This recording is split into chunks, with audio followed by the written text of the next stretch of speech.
In the village of Hamden, Ohio, a community of 200 people became the site of a discovery that challenged the local understanding of their neighborhood. The state's attorney general noted that most local livestock were kept in better conditions than the victims found hidden inside the home. Investigators found 16 children locked inside a single 12 by 12-foot room, living entirely covered in human waste and filth. The isolation resulted in severe malnutrition and developmental delays so profound that some children were unable to communicate with the rescue team. This was not a household known to social services. The family operated a successful captivity operation that remained invisible to local authorities for years. The most unsettling detail of the case is that law enforcement was not actually looking for these children when they entered the home. They were discovered by accident. Officers breached the house to execute a search warrant for a separate investigation that had been running for 6 weeks. In an era of digital footprints and government databases, these 16 human beings remained entirely off the grid while living in a residential neighborhood. The safety net failed these victims.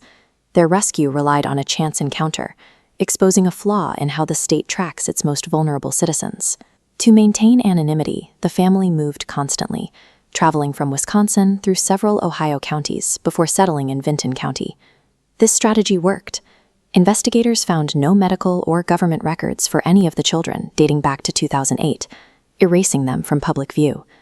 The avoidance of systems was total. None of the children were ever enrolled in a school, which removed another layer of potential oversight. By avoiding doctors and teachers, the abusers bypassed the mandatory reporters who are legally required to flag signs of neglect or physical harm. This isolation was a deliberate, calculated strategy. The family systematically cut every single tie that might have alerted the outside world to what was happening. The family also managed their local reputation. Next-door neighbors reported that they never saw a single child outside the house in 5 years. During late-night trips to the local Dollar General, the adults purchased only bare minimum survival calories, focusing their spending on water, vegetable oil, and sugar. The single child permitted inside was ghost white and emaciated, using her long hair to block out the world around her. The suspects kept the child under strict control in public, though retail workers distinctly recalled a potent, unforgettable odor that followed the family through the aisles. The abusers relied on a localized blind spot, counting on the fact that most people in a small town will avoid interfering in a neighbor's private life. When officers finally entered the home, they found the floorboards were so decayed that the wood nearly gave way under the weight of their footsteps.